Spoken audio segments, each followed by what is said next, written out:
Welcome to another edition of Dolphins in Depth, the Miami Herald Miami Dolphins podcast brought to you by the Miami Herald. I'm your host, Omar Kelly, Miami Herald Dolphins columnist. And today we're going to go over what my 10 takeaways from the Miami Dolphins minicamp were. Not just minicamp, but also OTAs. The media had a number of practices. I think we're about at 8 where we had the chance and the opportunity to see those who were working during the offseason program, see them plays, see the new defense, see the offense versus the defense work against one another. And there were some lasting impressions that probably will carry over to training camp. But I can tell you that this is still a team that's trying to create their identity, trying to figure out who they are. And while we do have a lot of carryover from the offensive side, there are new pieces like Odell Beckham, Jonnu Smith, that have to continue to gel and figure out their lane. I think we're probably going to be seeing a transition in terms of how the backfield works. And then defensively, this is going to be an entirely new defense. As we went over in the last episode of Dolphins in Depth, it's sort of a combination of what the Miami Dolphins did in the Brian Flores era in terms of a blitzing, more aggressive defense, and then balance of what they did during the Vic Fangio era, where they were keep everything in front of us, very vanilla. Coincidentally, they led franchise set a franchise record for sacks. However, Mike McDaniel wants to be more aggressive. He wants to be more in your face. He wants to be more multiple. So it'll be interesting to see how they marry that. But let's get into my top 10 takeaways that we saw from the offseason program. For most of you who were participating in terms of watching, paying attention to what the media members were writing, the offseason didn't feature a lot of the star players working. I didn't see Tyreek Hill take a single snap in any of the practice the media attended. Odell Beckham did not participate in any of the offseason program. Jalen Ramsey showed up for minicamp, but that was the only participation that he had in the offseason program. And a number of key veterans. I would tell you there was a handful of snaps for guys like Raheem Mostert. Teron Armstead showed up for minicamp but was not participating. But this is the norm for Mike McDaniel's offseason. Those established 30-year veterans do not go through the grinder. And really, this offseason program is mainly for the young players, the players who need a little bit of seasoning, and the players who need to adjust to the offense. Now, one guy who was not participating was quarterback Tua Tagovailoa. Tua is engaged in a long negotiations, which basically hopefully doesn't come to an impasse in the next 6 weeks before the start of training camp. This is about him getting a multi-year contract that puts him in the neighborhood of what his peers are making. And when I say peers, I'm referring to the Justin Herberts, the Joe Burrows, the Jalen Hurts. That's what Tua is seeking. If he doesn't get that, more than likely he's going to do what he did in the offseason program, which was limit his participation to 7-on-7s and not any of the teamwork. Now, one of the things that's a big emphasis for Tua this offseason was losing weight and also working with a quarterback coach, John Beck, who some of you might be familiar with from his infamous 2007 season with the Miami Dolphins and then being run out of town by Bill Parcells.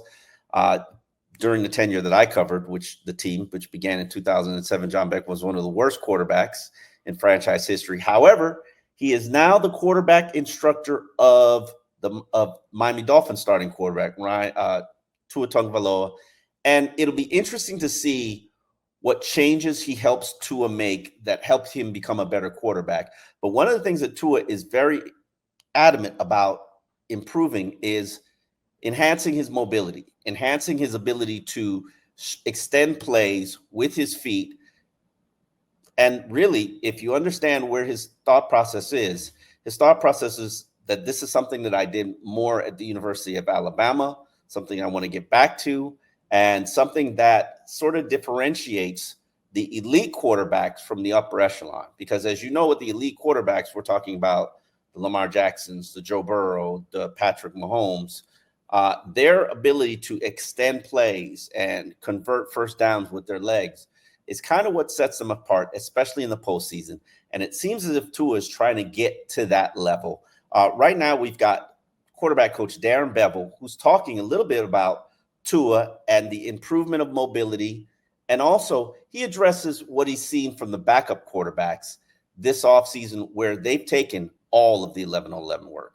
As a position coach, how do you balance the upside of, hey, extending plays and all that with, we've been through two of the last few years, there's been some injury concerns. Yeah, I mean, the thing is, I think, one of the things we talk about is protecting the quarterback, right? And that's not only the offensive line or the running backs or the protection, it's Tua and doing his job as well in protecting the quarterbacks, whether it's understanding the protection scheme, where the issues might be, when he needs to get the ball out, when he can hang on to it a little bit longer, when he needs to go, when he goes, what decisions does he make outside the pocket. So I think all that as a whole are things that you have to continue to do to protect the quarterback. Coach, in what ways have Skylar and Mike improved from end of last season now? Yeah, I mean, I think anytime you get an inordinate amount of reps, with both of those guys have been getting a lot of reps here lately. They've been able to improve. And the funny thing is like during the season, you know how it goes. Like the backup quarterbacks are mostly doing scout team reps, so they don't necessarily get reps within our offense. So they've got an enormous amount of reps. They've continued to work to get better. They worked on little details to get better. And I'm really happy with the competition that we have going there.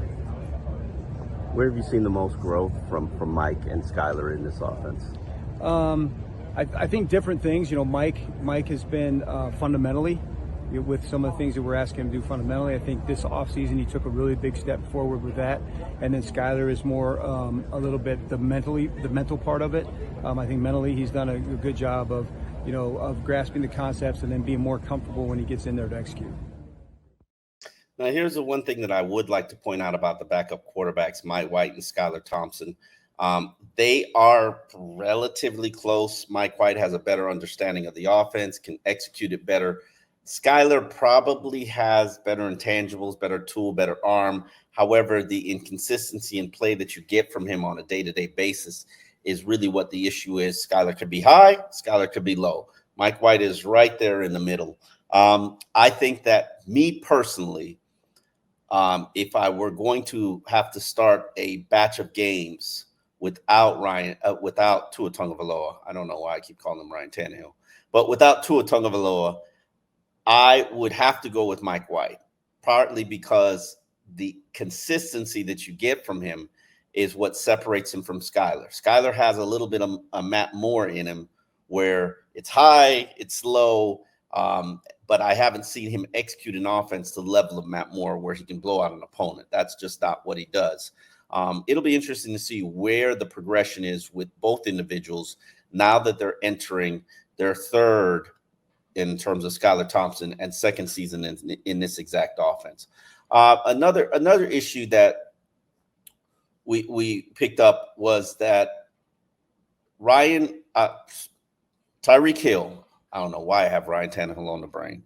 Tyreek Hill is advocating, pushing for another contract extension. And this isn't surprising when you understand, and this is something that I pointed out earlier in the offseason. Tyreek probably would have been the easiest extension to do in order to create cap space. I believe restructuring Tyreek's deal, giving him 2 more years, probably giving him a bump in salary, that would have helped the Miami Dolphins create about $14 million in cap space. When they couldn't get that done, whether it be because Drew was asking for too much, or maybe they wanted to see the receivers reset the market, or maybe Tyreek had gotten himself in trouble too much this offseason. When they couldn't get that done, Miami went other routes, the more challenging routes in terms of restructuring Jalen Ramsey's contract. Nothing challenging about that, but it just makes it a little bit more complicated to redo his contract, which is probably going to need to get done next offseason. Then they also restructured Bradley Chubb, giving him more upfront money as opposed to his base salary. I don't necessarily know the complications with that, considering we don't know where the health status is with Bradley Chubb or what he's going to look like next season. But if he doesn't look like a $20 million a year player, that could be challenging for the Miami Dolphins. But Tyreek is a player who wants to get paid like Justin Jefferson, who is averaging $28.4 million a year. And he wants to be in the neighborhood of the 30 million a year receivers. And when I say 30 million, I'm referring to what a wide receiver realistically makes, not the fictitious number that a lot of people give out. For instance, Tyreek Hill, when he signed with the Miami Dolphins on a a 4-year extension for, I believe it was $100 million. There were reports out there that he made $30 million a year. Well, Tyreek would make $30 million a year and would average $30 million a year if the Dolphins honored his 2026 salary at $45 million a year. Now, there's no way in hell that's going to happen, because $45 million a year is what most quarterbacks are making. The NFL is not about to pay a wide receiver, especially one who's going to be 32 at that time, $45 million a year. What Tyreek is looking for is an extension of his guaranteed money. The guaranteed money for Tyreek Hill's deal is up at this season.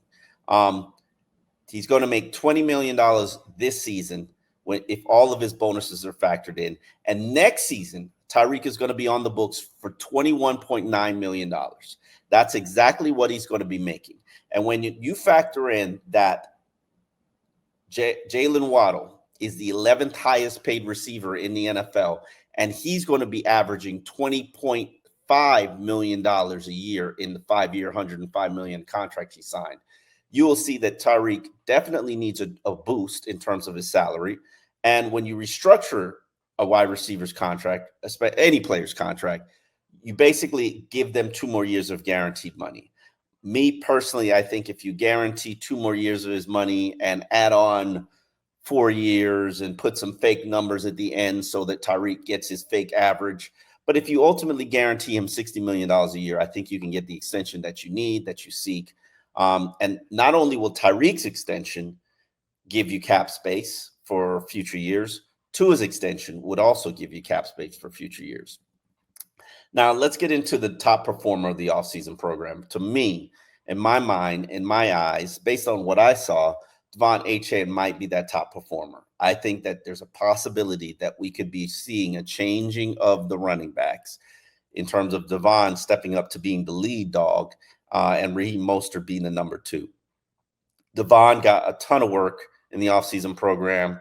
Obviously, this is a non-padded practice, so non-padded practices it's basically flag football. No pads are on. Guys are in shirts and shorts. They're running around catching the ball. If you're playing flag football, a running back who runs a 4-3-2, he's definitely going to be a dynamic weapon. And that's what Devon Achane was in the Dolphins offense, primarily in the red zone, on check down plays, on wheel routes. I mean, he was just chewing up these linebackers. And let's hope that's an indication of our talent, and safeties, because I saw him get behind Jordan Poyer one good time, and it made me question whether or not Jordan Poyer still has the speed to be a starting free safety in the NFL or strong safety. But Devon Achane was my top performer in the offseason program. I just thought he really did a phenomenal job. I do not believe that he is bulked up like a lot of these fans think he has based on one picture taken from an angle facing upward. I think he looks like the same back. Maybe he's put on 5 pounds of muscle. Great. But he is definitely going to be a talented weapon. I wouldn't be surprised if the workload probably favors Achane early in the season, just so that we can ensure that Raheem Mostert gets preserved for later on in the season. Another thing that we picked up is Odell Beckham Jr. In terms of his arm. Man, that guy, he looks like he's got a cannon. We did not see Odell Beckham Jr. participate in the offseason program because he was injured, or we assumed that he was injured, but the trainers are holding him out. This could be a 30-year vet situation, and I wouldn't be surprised if it is a 30-year vet situation. Odell Beckham is probably being brought along slowly, but the one thing we did see him do was participate in a quarterback throwing drill with all the starting quarterbacks and the position coaches. They were standing, I believe, at the 10-yard line and throwing the ball into a coffin corner in a net in the corner of the end zone. And man, not only did Odell Beckham Jr. get the ball in the net the first 2 tries that he made, which was and he did it twice before Tua Tagovailoa, who's Mr. Accuracy, actually got into the net.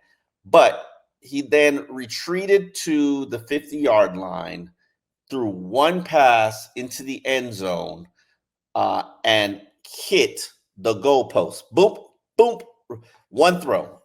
Imagine how hard it is for any quarterback to throw the ball 60 yards, because he was at the 50. He got 10 yards from the end zone to the goalpost, and he threw it 60 yards and hit the goalpost one try. And I was just like, wow, if I saw any quarterback do that, if I saw Dan Marino do that, I would have been thoroughly impressed. He just did it like it was nothing. So that was one of the lasting takeaways that I took from training camp. I've probably never seen that kind of quarterback feat, and it was quite interesting to see. The next observation that we're going to take is about the pass rushers. Jalen Phillips is nursing an Achilles injury. Bradley Chubb is nursing an ACL injury. Cameron Good is nursing a patella tendon injury. That left the Miami Dolphins with Shaquille Barrett, Quentin Bell, the two rookies, Mohamed Kamara and Chop Robinson as their edge players during these OTAs and minicamp. Now, clearly, it's hard to determine whether or not you're going to see what you need to see from edge players, especially when they don't have pads on. No pads in the trenches, it's very hard to evaluate. But one thing that you're really looking for from these young edge players is their ability to set the edge. Not only does position coach, outside linebacker coach Ryan Crow have to address when he's going to get Jalen Phillips, Bradley Chubb, and Cameron Good back from the IR, but he also has to address whether or not these young rookies are going to be able and capable of setting the edge. And right now, we got Crow addressing that issue. Position as well probably doesn't hurt either, right? Yeah, and like Jalen and Bradley, very familiar with him, being around the league, and respect their play. Excited to be here working with them, and some other great guys in the room, and then obviously the addition of the rookies this year. So very fired up. Really like the room. Really like the direction it's headed and the attitude they bring. One of the things about rookies, especially at that position, that I've learned is that edge setting is critical and important. How do you teach them how to set the edge in an NFL? Yeah, the first thing is it's a mentality. It's the number one job. It's the first thing that they learn when they get here. And it's more than just talk. They got to go do it every single day. And so, it's something that we never gloss over. When we talk about it, we mean it. And it's part of their DNA, and they know that every single day. What can you do during this? What could you do during this offseason with Bradley and Jalen, considering obviously they're not ready to do that physical work? Yeah, no, they were great. I mean, first and foremost, they attack their rehab just like they attack the football field. And that was awesome to see, and they continue to dominate it.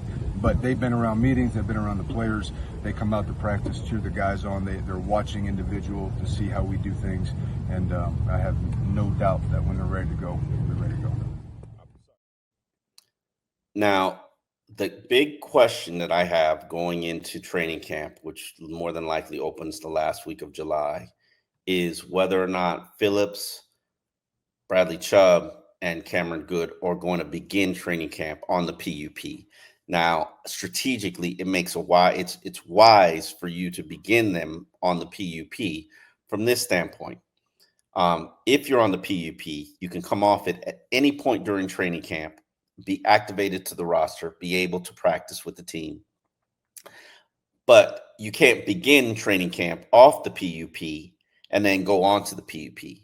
The PUP is physically unable to perform, allows you to stash that player on your 53-man roster and carry him probably for I believe it's the first 5 weeks of the season on your roster without using an IR designation to return spot. They'll even be able to practice at a period of time. I believe it's after 4 weeks. They'll be able to practice with the team without coming off the PUP. So it'll be interesting to see if the Miami Dolphins take that approach that basically gives them a little bit of cushion to buy themselves until the bye week to get Jalen Phillips and Bradley Chubb back. Now, if both of those players show you that they're capable of practicing and participating in practice, then maybe the Dolphins begin them on the PUP and then take them off quickly, maybe a week or two into training camp. It'll be interesting to see exactly what that approach is, but I don't think the Dolphins have decided that or determined that. Just from the standpoint, they don't want to put a limit or a cap on what they're capable of doing. Another takeaway that we took from the Miami Dolphins offseason program was that the Dolphins have added a significant amount of depth at receiver, and that's going to lead to some tough decisions. When you look at this wide receiver stable, where you have Tyreek Hill, Jalen Waddle, clearly they're the top two staples of this offense. Then you add Odell Beckham Jr., who signed basically an incentive-laden $8 million a year deal. That's triggered by how much yards, receptions, and touchdowns that he scores. Then they added draftees, Malik and Taj Washington, two late-round draft picks, both smallish slot receiver types, movement type weapons. I think they're going to have to learn the offense, but when they do learn the offense, I think both have proven that they're productive college players who fit well into this offense. And that doesn't even include the re-signing of Braxton Berrios and River Craycraft, and then the development of Eric Uzukama and Braylon Sanders, two young players that have been on the roster for at least 3 seasons. And they're young, they're grooming, they're developing. At this point, I have to project that 6 wide receivers make this 53-man roster. And when you factor in Hill, Waddle, Beckham, let's just assume they're going to keep one of those draft picks in terms of Malik or Taj on the 53-man roster. Then you got a spot for 2 guys on your roster, not including the practice squad players. That's out of Braxton Berrios, primary returner, River Craycraft, Eric Uzukama, Braylon Sanders, Matthew Sexton. Those are all the young players, the 5 receivers that are battling for 2 spots. So it should be a very interesting and competitive camp battle. More than likely, one or 2 of those guys are going to end up getting injured, going on IR, beginning the season on IR, and getting activated. If you factor in how much wide receivers and cornerbacks run during training camp, that's why they suffer the most soft tissue injuries. It's ultimately inevitable. And to be honest with you, I'm probably not sure how much I'm working Tyreek Hill and Jalen Waddle and Odell Beckham during training camp. They're probably going to be on a pitch count. So, and the exhibition season. So you're probably going to have to keep your wide receiver stable pretty deep. So Miami Dolphins are probably fortunate that it's pretty steep right now. The other takeaway that I took from offseason program for the Miami Dolphins is that Aaron Brewer, who was the top addition this offseason, he was a replacement for Connor Williams, the Dolphins starting center. Well, he's tiny. Did not know this when the Dolphins signed him, but he's 6'1", 295 pounds. And there's no disrespect meant, but a 6'1" offensive lineman, I think that there are some high school players who have a little bit more bulk and size to them. Now, the calling card for Aaron Brewer is his athleticism, his ability to do damage on the second level, his ability in the run game. And I think you definitely can see that, even though pads aren't on right now. He's athletic. He can get to the second level. He actually comes from a scheme similar to what the Miami Dolphins run from the university, from Tennessee, the Tennessee Titans. However, I do have some concerns about his size. The Dolphins signed him to a 3-year deal worth $21 million. $13.8 million of that money is guaranteed. But, man, that size has me wondering whether or not he can hold up for all 17 games. And then who is his backup? If you think about it, Connor Williams was sidelined by injuries 3 times last season. Can we afford for Aaron Brewer to be sidelined 3 times next season? And then who's his replacement? And when you put Liam in there at center, is it going to water down what you got going on at guard? So that's one of the major issues I think the Miami Dolphins have on the offensive line. I personally believe they're a little bit light on the offensive line, especially when it comes to the interior players. Now, another position where I think the Miami Dolphins are a little bit light happens to be the defensive line. For those who follow my work all offseason, you know I've been a big advocate for the Miami Dolphins to sign and add Calais Campbell. I'm still standing on that. But it doesn't just necessarily have to be Calais Campbell. The Dolphins didn't do enough to replace Christian Wilkins and Raekwon Davis. I'm not even sure they did enough to replace Raekwon Davis.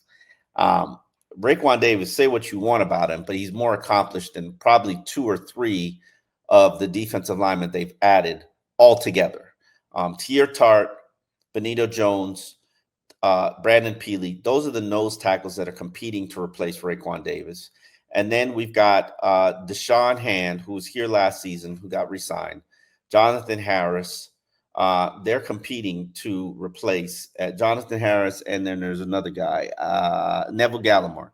They are all competing to replace Christian Wilkins and be Zach Sealer's partner. And, man, I know we don't have pads on right now, so it's hard to evaluate the defensive line play in the trenches. And I know that Dolphins defensive coordinator Anthony Weaver believes in a rotation, a unit rotating in and out of the game, and it's all about staying fresh in the final quarter. However, I happen to believe that reinforcements are needed. You've basically signed 7 individuals for minimum base contracts or $1.8 million at the height of their salary. When you consider that Raekwon Davis, who was just okay as a starter for the Miami Dolphins, got $7 million on the open market, you go from $7 million player to $1.8 million player. Don't be shocked when there's a huge drop off. And here's Austin Clark, the Dolphins defensive line coach, addressing some of the issues that he faces in his D line room. Probably the most as exciting of a time for me personally as a coach, because I think there is still some continuity. You know, it's great to have a guy like Zach Sealer, leading the unit. It's great to have a guy like Deshaun Hand back, who, had been hurt throughout a lot of points in his career, played 15 games for us, gave us solid snaps. It's good to have a guy like Benito Jones back. So there's some familiarity, but also there's that challenge of helping guys who have been, had different roles in their careers, whether they maybe have been the guy that's a starter yet or haven't, or have fought to make rosters, and to challenge them, to work with them. Attendance has been great. They've been extremely coachable, as well as have a coordinator that's a D-line coach. I think has been great for me too, learning from Weave. And so the players have been great so far. Great. Thought we had a good day today, capping off a good kind of end of mini camp here, and fired up for the season. With that unit, and I know outside, with the exception of Zach, everybody has got something to prove, or they've been discarded by another team, or they've been bouncing around the league. How much do you think that sort of motivates the unit, and especially when you've got starting spots that are open? Yeah, I think to your point a little bit, there is some internal motivation from those guys, and I definitely feel that. But it's kind of using that motivation as well as the team's motivation to getting this team over the hump, and Mike and Weave's vision for how we want to build this defense, and blending it together. And I think the thing that helps the most is you don't really know as a coach what makes every player tick. But I can tell you, but that point you brought up, they definitely each have that to their game, which that's exciting too. And, the guys we've had here in the past have had that. And that's why they've gone on to do great things and make money and stuff. And we're fired up for those guys too. But we got a good group we've been working with. The defensive side of this coaching staff, what's it like having so many new guys around, but then also you're the guy who's been around through multiple staffs? Yeah, it's been fun for me. I didn't know Coach Weaver prior, and I can tell you that he's been phenomenal so far for me. And you want to do well for a guy that's a defensive line coach, that's coordinating as a defensive line coach. To me, there's something, that element there is great for me, as well as, working with new people. Joe Barry's called plays in this league on a couple different teams. He's won a Super Bowl. Brian Duker was in the NFC title game last year. That's exciting. Ryan Slowick was great as OLBs.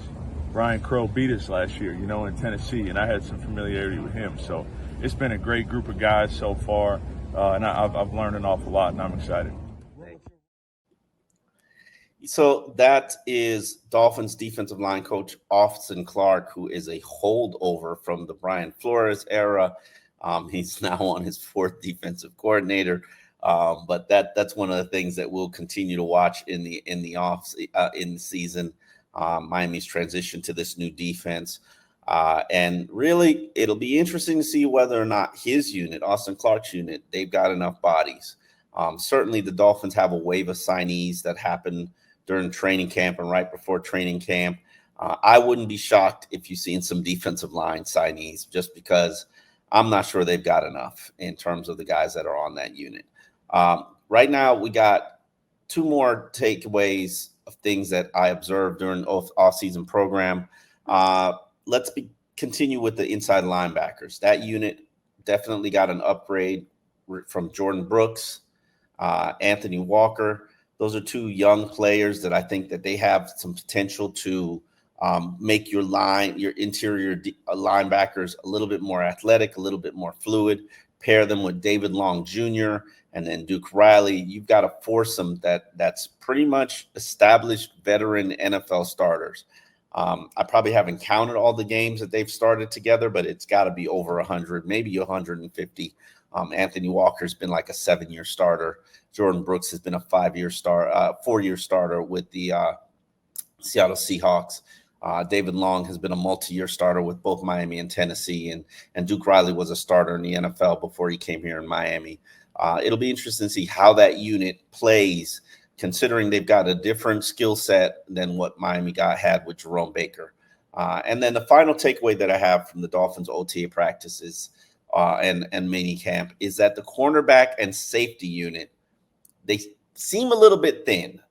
Both of those units seemed about one player thin from a talent standpoint. Now, there's a possibility that some undrafted rookie steps up and delivers like a Kader Kohu did during the 2011 season, or Nick Needham did during the 2012 season. No, 2000 and what was Flores' first year? 2019 season. But there's also a chance that nobody steps up, nobody delivers, and that Cam Smith doesn't take that next step, and that Ethan Bonner doesn't become that veteran cornerback that you can rely on, or that Nick Needham doesn't rehab from that Achilles injury that sidetracked his 2022 season when he began the year on the PUP. While you've got Jalen Ramsey and Kendall Fuller, who are both established, accomplished, versatile cornerbacks and boundary cornerbacks, who's after that? Is it, Kader Cole, who's fine, but as we know, he struggled last season. Nick Needham really has to establish himself as a player that I nicknamed superstar, in terms of he hasn't had that many opportunities in the last 2 years. And then, Cam Smith. Cam Smith is a second-round pick from the 2022 draft class, your highest drafted player, and he sparingly contributed last year. Are you certain he's going to take that next step forward? Also, we got Jordan Poyer and Javon Holland as your starting safeties. Poyer is 33 years old. I don't know when the last time you looked at a 33-year-old NFL player, but assuming that he's got the legs to run like a safety needs to run, that's a huge gamble. And then we got Javon Holland, who is trying to get a multi-year contract from the organization, really hasn't had that signature season that makes him an elite safety. But the talent is there. The question is, can he put it out there on the field? Can he put it on film? And then behind them is who? Elijah Campbell, converted cornerback. Nick Needham, who's being cross-trained to play safety. And then Patrick McMorris. I had it right the first time. Patrick McMorris is a young player from California that the Miami Dolphins drafted in the 6th round last year. Are we certain that he's ready to step in and contribute? Not as a special teams player, but what happens if something happens to Jordan Poyer or Javon Holland? Are either of those individuals ready? We will definitely see that in training camp. I would be shocked if they're running Jordan Poyer into the ground. So you're going to get a lot of opportunity for Mr. Patrick McMorris to see where he sits in terms of his capabilities and what he's capable of. So those are my 10 takeaways of Miami Dolphins offseason program and mandatory minicamp. As I told you, training camp is going to begin in late July. It's usually like the next to last Thursday in July, 3 weeks before their exhibition game, 2 weeks on their own. Then they'll do a third week of joint practices against I believe it's the Atlanta Falcons.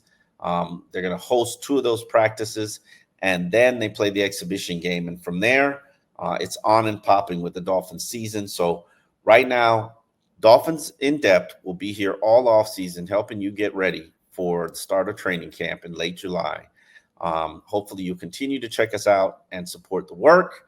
And as you know, I'm Omar Kelly, your Miami Herald Dolphins columnist. Hopefully soon I'll be getting a partner, and we will be here giving you all the daily information that you need on your favorite team, the Miami Dolphins. See you next time.